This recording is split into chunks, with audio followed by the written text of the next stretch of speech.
Magandang araw sa inyong lahat. Ito ang inyong Spokes ng Bayan, reporting live from the Netherlands.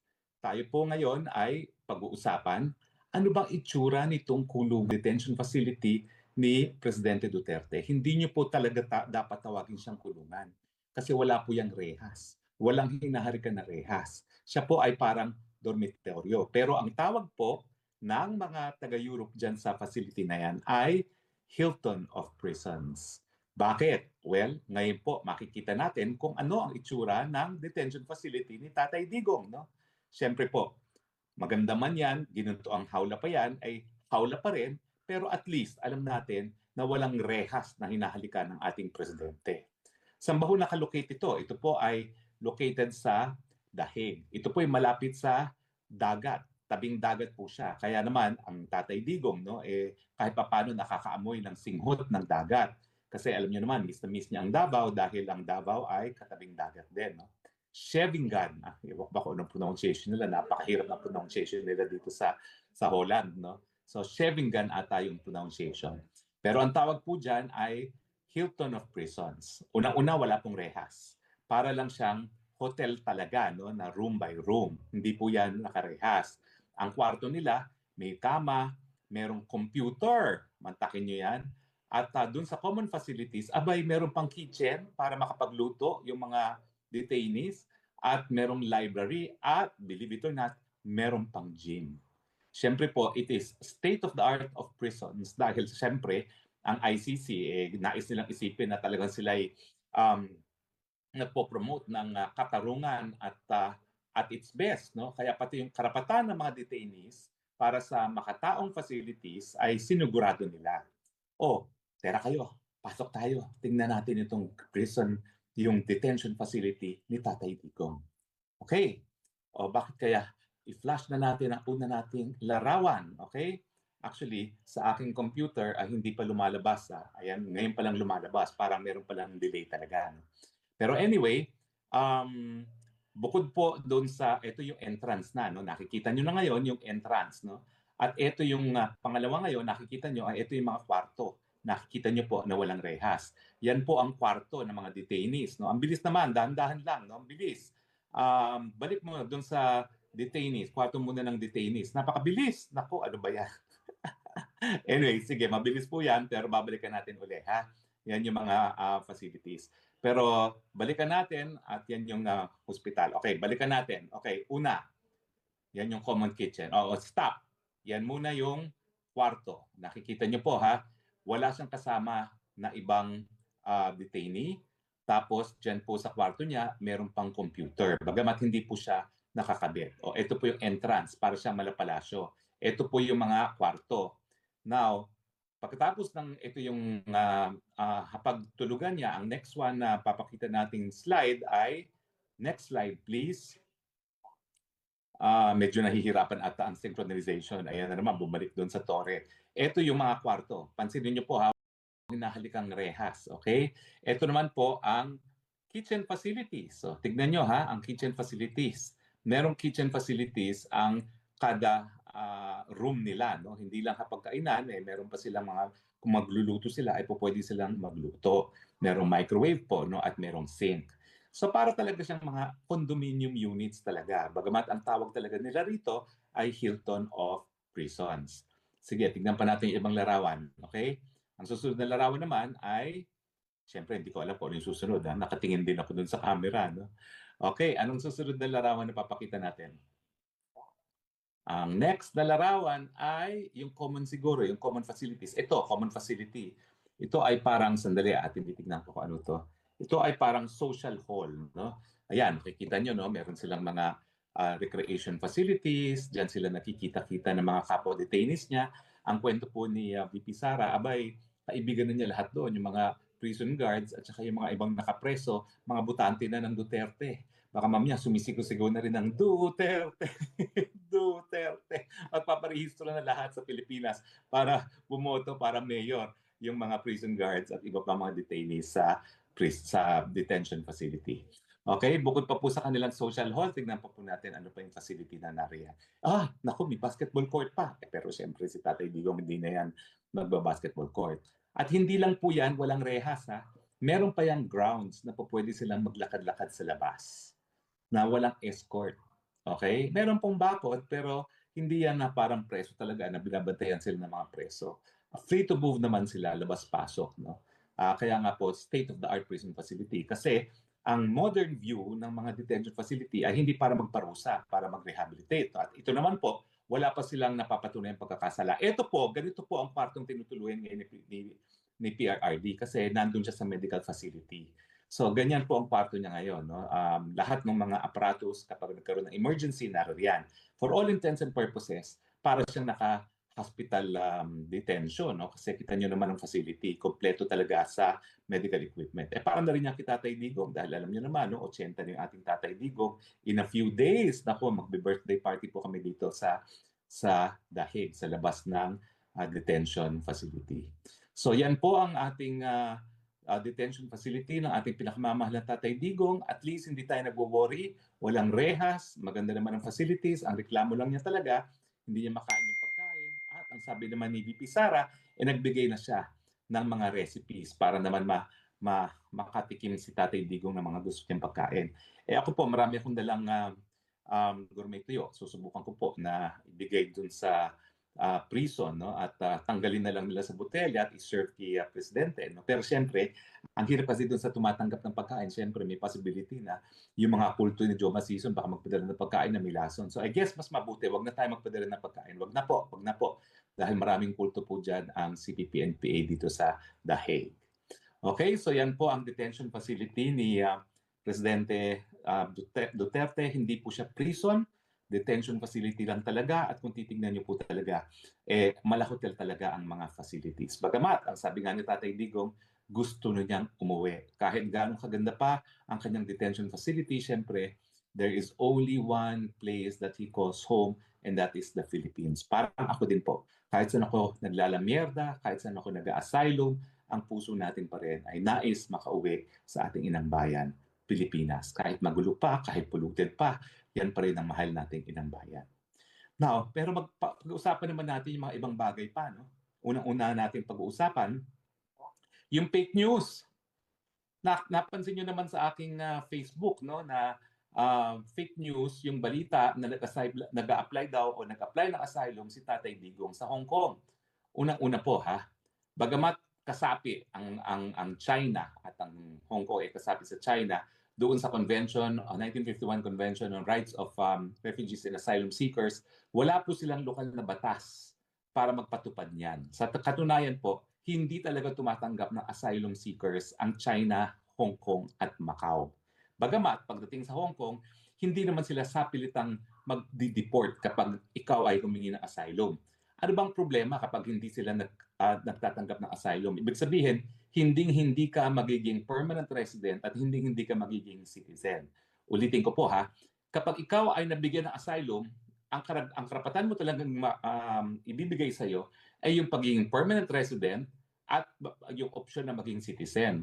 Pero yung karapatan ng isang asylum seeker, pag ikaw ay nag-apply for asylum, yan na yung karapatan na non-refoulement. Hindi ka na po pwedeng i-deport dun sa lugar na linayasan mo dahil ikaw ay persecuted. Kaya nga po sinasabi ko, ako, meron na akong non-refoulement kasi nakapirma na ako sa application at in fact, binigyan ko ng certificate. Siguro po, in a later broadcast, papakita ko sa inyo yung certificate kasi nakatago eh. Yan talaga ang ipapakita mo kapag merong any attempt na ikaw ay paalisin dito sa Netherlands.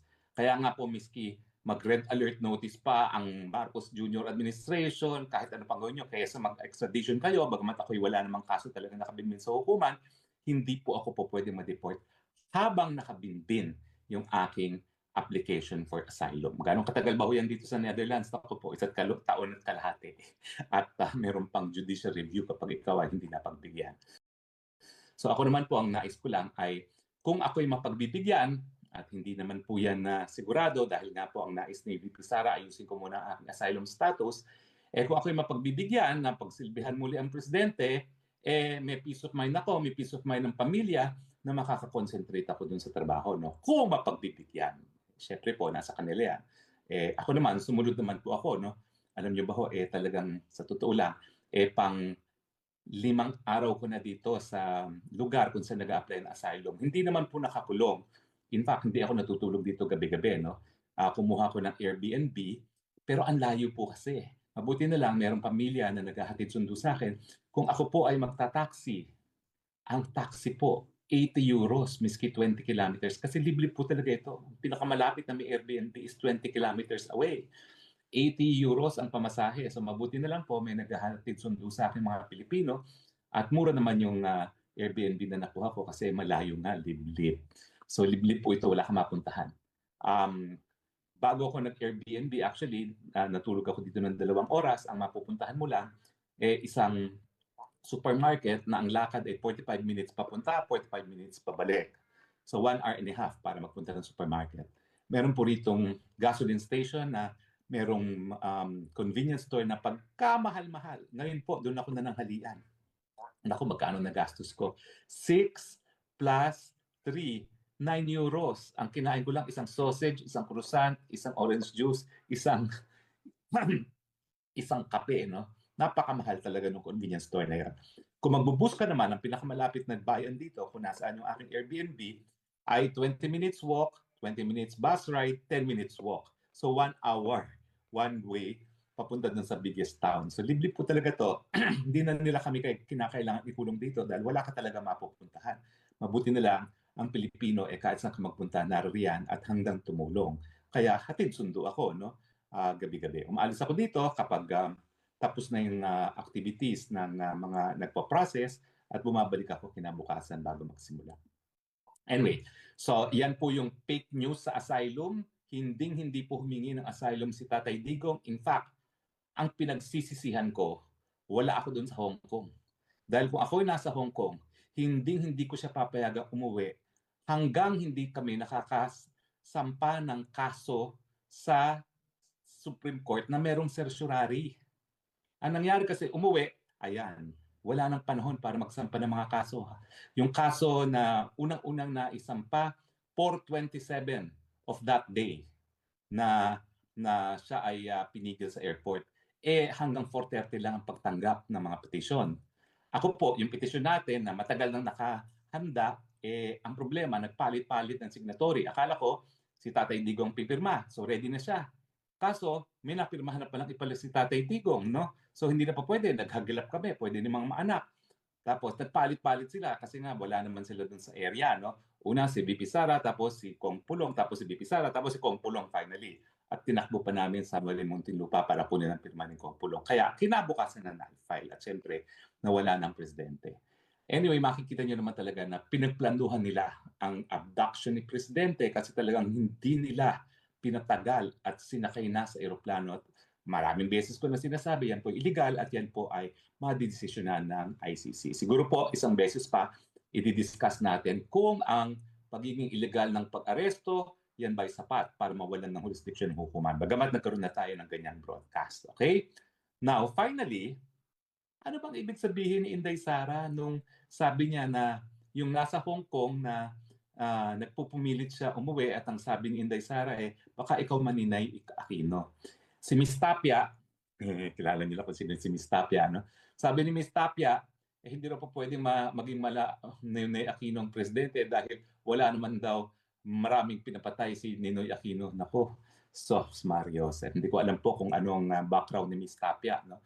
Pero ang dating presidente, Duterte po, kasama kanyang nanay, sila po talaga ay naging malakori or malakori nung panahon ng EDSA Revolution. Dahil alam naman natin talaga na sobrang pagmamalabis ng Marcos Sr. Kaya nga po, hindi nasuportahan ni Presidente Duterte itong si Marcos Jr. dahil alam niya may genetic predisposition yan para pagiging diktador at para maging magnanakaw. Di ba? Kaya never niyang kinonsider na suportahan niya si Marcos Jr. In fact, ang hinanakit niya Marcos Jr. at ng kanyang asawa, hindi raw tinalaga kasi ni Presidente Duterte si Marcos Jr. bilang Secretary of Agriculture nung panahon ni Presidente Duterte. Mantakin niyo, kung tinalaga siyang, kung inappoint siya ng Secretary of Agriculture ni Presidente Duterte, di lahat ng problema natin ngayon naging problema natin noong panahon ni Duterte. Nakita niyo naman estilo ni Duterte. Nung tumaas ang presyo ng bigas, tinawag niya lahat ng mga traders. At sinabi niya doon sa pinakamalaking trader, harap ko yan. Ako pa nga pinatawag sa telepono. Tinawagan ko. Abay nang kinuha ng telepono, sabi niya, putang! Ilawas mo ang aking bigas. Papatayin. Di lumabas ang bigas. Mantakin niyo, kung si Junior nakaupo, la la la la la, tumataas ang presyo ng bigas, la la la la la. O di ba ganyan naman ang nangyari ngayon? Wawa sila, di makabili ng bigas. Mayaman kami, dami namin nakaw ng tatay ko, at dami namin kita pa, pakialam namin sa mga nagugutom na mga Pilipino. O di ba? Mabuti na lang, hindi talaga tinalaga. Pero talagang alam mo, sabi ng informante ko, yung Lisa Araneta, galit na galit dahil hindi tinalaga ang Marcos Jr. bilang Secretary of Agriculture. Well, pasensya na po kayo, pero talagang ang galing ng judgment ni Presidente Duterte pagdating sa character. Alam niyang bulok ang Marcos, hindi lang ang senior, kundi pati ang junior. At kaming dalawa ni Inday Sara hanggang ngayon walang sinabi kundi, anong sinabi ko sa inyong dalawa? In fairness, hindi na niya sinasabi yun. Napagod na siya. Paulit-ulit na, anong sinabi ko sa inyong dalawa? Sorry na nga po, budol na nga, guilty na nga as charged. Okay? So anyway, yun po, anong ibig sabihin ni Inday Sara? Nakalimutan ko, didiscuss ko pala yun. Ibig sabihin, pag siya'y pumulit umuwi, peg! Wika nga ni Maharlika, gurgur. At hindi po ako talagang magugulat kung talagang gugurgurin ng presidente kung siya makauwi ngayon dahil ang gusto talaga nila pulbusin ng Duterte, tanggalin ang lahat ng banta sa kanilang pagnanais na manatili sa pwesto till kingdom come. Alam mo, nakapagtataka no? Gaano mo pipigilan yung iyong paghangad sa kapangyarihan? How much is enough? Hindi pa ba sapat na sang-ayon sa Guinness Book of World Records, Marcos na ang pinakakorap sa buong kasaysayan ng buong daigdig at nais pa nila magpatuloy sa posisyon? Hindi pa ba yung sapat na miski ang mga anak ng mga apo sa tuhod ni Marcos Jr. hindi na magtatrabaho sa dami ng tagong yaman nila? Gusto pa rin nila mas lalo pang marami ang kubra nila. Wala talagang limitasyon ang pagiging gahaman sa pera, sa kapangyarihan. But there has to be an end to this. At yan ang aking pakiusap sa aking mga kababayan. Tayo po, dahil sa kasaysayan natin ng 1986 na sinugi natin yung pamilyang yan, nagkaroon tayong saligang batas na kinikilala ang kapangyarihan natin na tsugiin ang mga walang kwentang mga lider. Paumanhin po, nabudol tayong lahat. Pero ngayong nakita na natin kung gaano kabulok itong sistemang ito na ibinigay ang isang Pilipino sa mga dayuhan para lang mawala ang kanilang mga kalaban sa politika. Panahon na po na maulit ang kasaysayan. Tama ba ho o mali? Lahat ng tama, raise ng hand. Lahat ng tama, like. Hindi na po pwede tayo magtagal na ganito. Yan din po ang sinabi ni Inday Sara dito sa rally sa The Hague. Kung tayo po ay mag-aantay ng 2028, wala na po tayong 2028 at the rate na lumulubog ang bansa sa ilalim ng administrasyon na ito. Karapatan niyo po yung husgahan. At dahil nasa saligang batas ang people power, Judge Santiago, pasensya ka na. Hindi mo ako madidemanda ng inciting to sedition dahil ako, alam ko ang limitasyon. Ang sinasabi ko lang, mag-people power na tayo dahil yan ay legal sang-ayon sa ating saligang batas. Ang mali po ay yung ginagawa ng mga kakampi ngayon ng Marcos Jr. na CPP-NPA na gumagamit ng dahas, pinapatay ang kapwa Pilipino. Pero hindi po mali ang magsabing mag-people power na tayo dahil yan ay nasa saligang batas. Yan ay kabahagi ng kasaysayan. At kung minsan nag-people power tayo laban sa isang Marcos, mag-people power na naman tayo laban na naman sa isa pang Marcos dahil sa kalabisan nila sa kapangyarihan.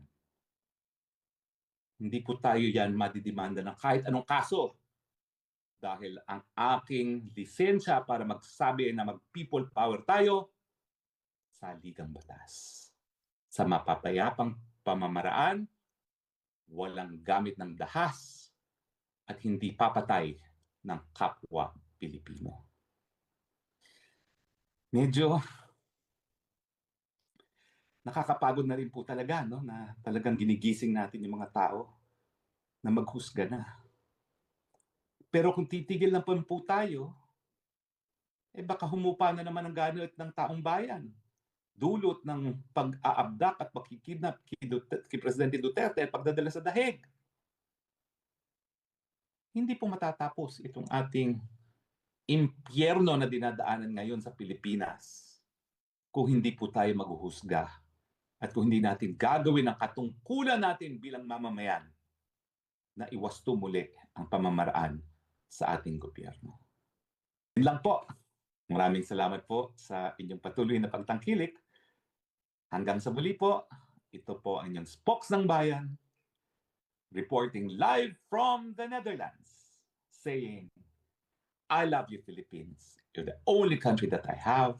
You're the only country that I love. God bless the Philippines. Bye.